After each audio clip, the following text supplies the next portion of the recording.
Hi everyone, Simon Chapple here. I'm the quit alcohol coach from Be Sober, and I'm so excited to have a special guest with me today, which is Rob Wolman, and he's a This Naked Mind certified coach who I was honoured to meet at the Denver This Naked Mind Live. Rob, how are you doing?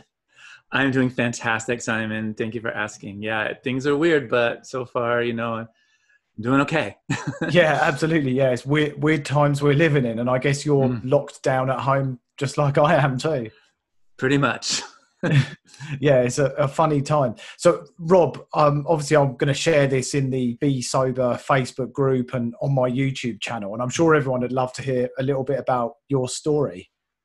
Absolutely. So for most of my life, I was what I think you'd call a normal drinker, right? So I drank to have a good time, and I did. I had a lot of fun. I enjoyed drinking. I'm not going to pretend that didn't happen. Simon, one thing Simon and I share is a great love of the Foo Fighters.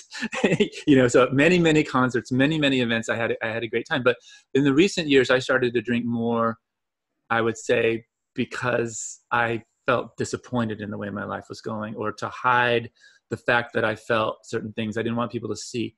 And so my drinking picked up. It increased to the point where it was daily. And then it started to increase even, I was drinking more and more to the point where it was a problem.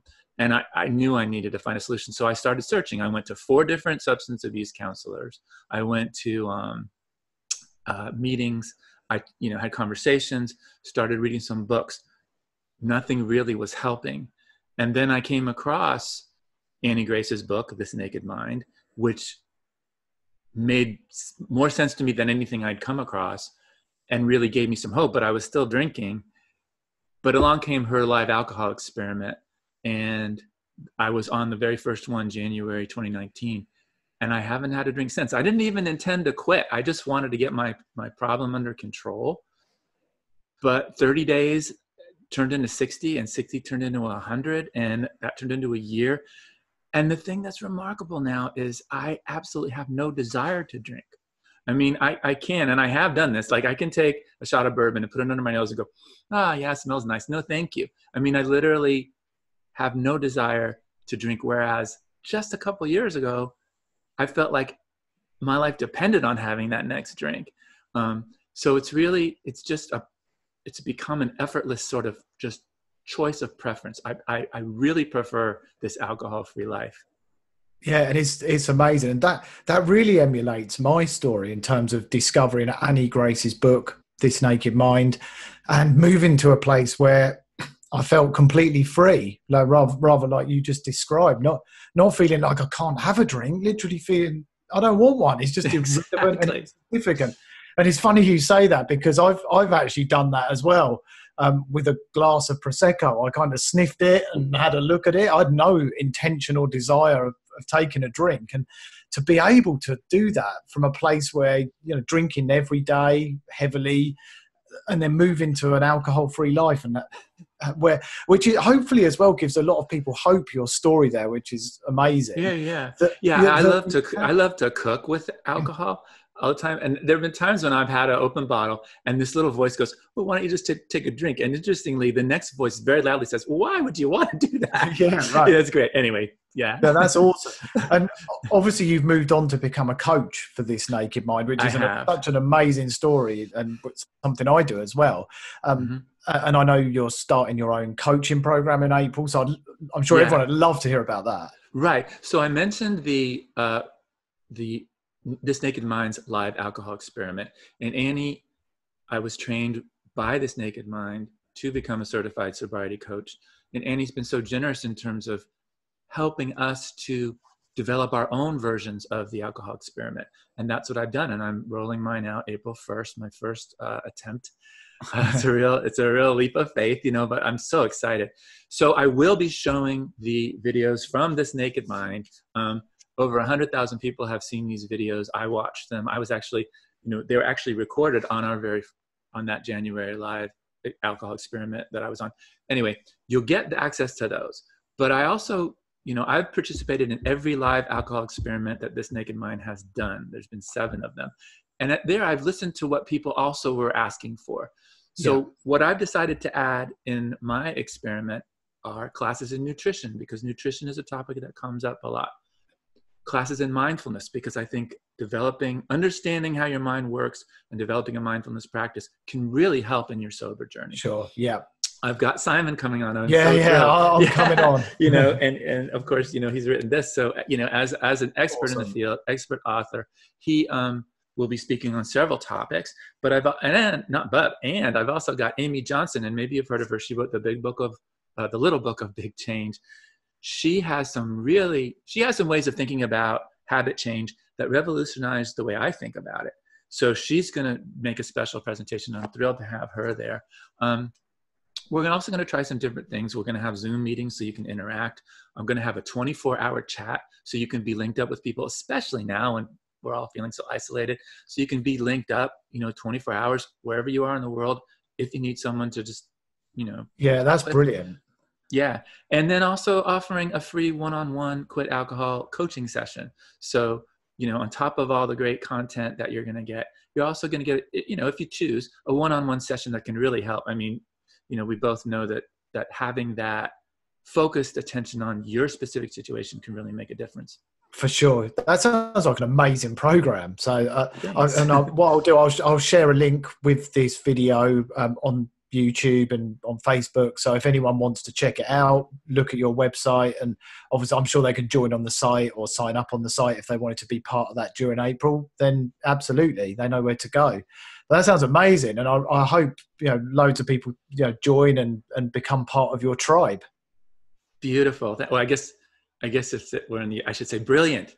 That's brilliant. Yeah, brilliant. Yeah. Thank you so much. Yeah, I really appreciate that. And, it's such a pleasure and honor to know you and to work with you and all the amazing work that you do, and just to know, all the people whose lives you've touched. And for me, that's what drives me. Is I remember what it was like when I didn't have any place to turn, and then finding a place, not only a place to turn, but that has helped me so effectively.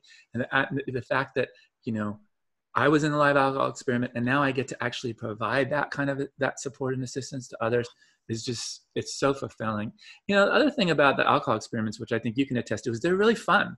I mean, they are some of the most supportive, most fun, most, compassionate, friendly spaces on the internet, which I think we really need right now. Yeah, absolutely. And I would urge anyone, looking to make a change, to join, Rob's program. Obviously, the alcohol experiment's not on in April, so that if you need ongoing support, I mean, that's a great place to find exactly that. And it sounds like Rob's offering a whole lot more with that as well. Not trying to turn this into a sales pitch, but I know what Rob does. And, I know. And especially at this time, it's that extra level of support that a lot of people need. So, yeah.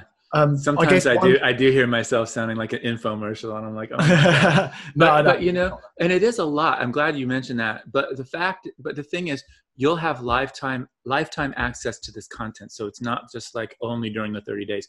You'll be able to go back and view these videos at your own pace. One of the things I love about our programs are they're very client-centered. Yeah. And that's really important, I think, especially when you're quitting drinking, to take charge of your life and say, hey, what do I need? What do I want to reach for? What's going to help me? And so you can think of it almost like a menu, like, oh, I really want to hear this about the nutrition today. It's not like school where you have to pass a test, or, it's more exactly. Like, that's funny. Yeah, sorry. Yeah, funny enough. In my book, that was kind of what a lot of people have said to me. There's a section about how do I go to on holiday without drinking? How do I have sex when I'm sober? And you can imagine guy. Where's that part? No, I think that's it's towards the end. But you can imagine guys all over the world are reading it. Hang on a minute, love. Yeah. I'll be there in a second. Yes. Okay. Well, before we wrap up, and thanks so much, Rob, for coming on and joining me.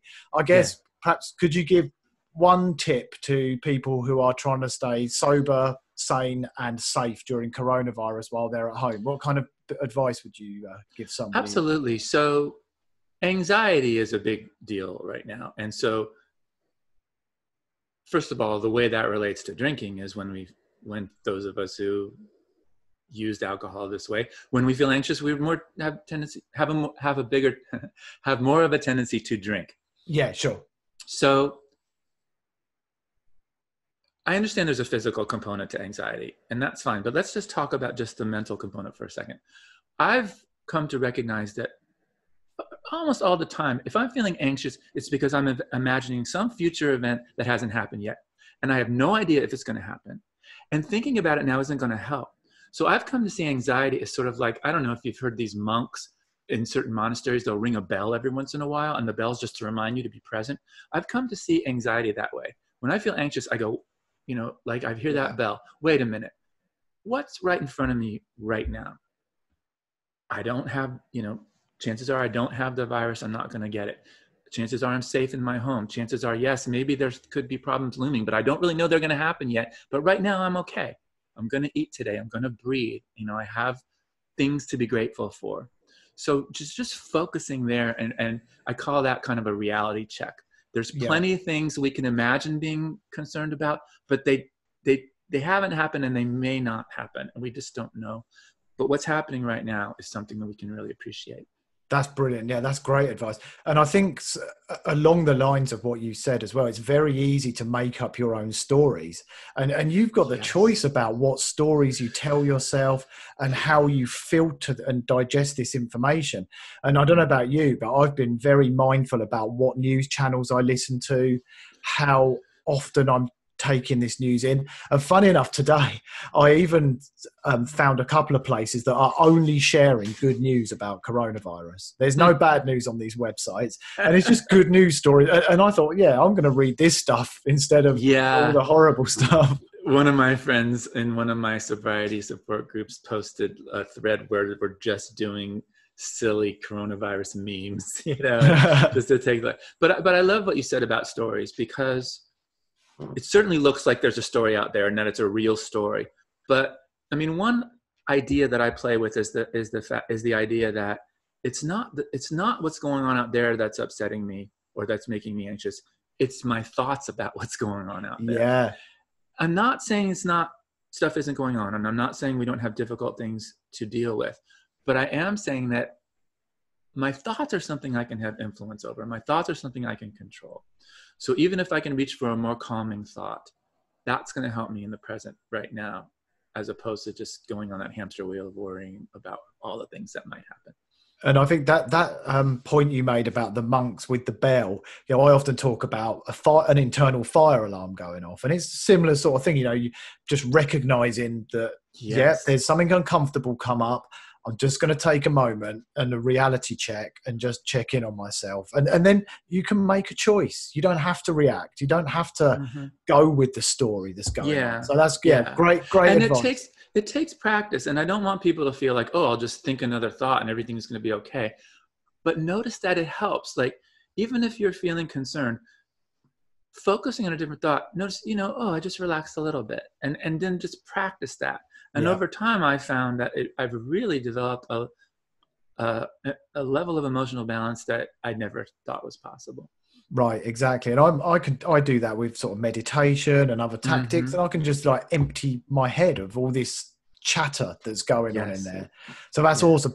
All right, Rob, that's amazing. Thank you so much for coming on and sharing with us. And we'll definitely do another proper interview and talk more about your story and coaching.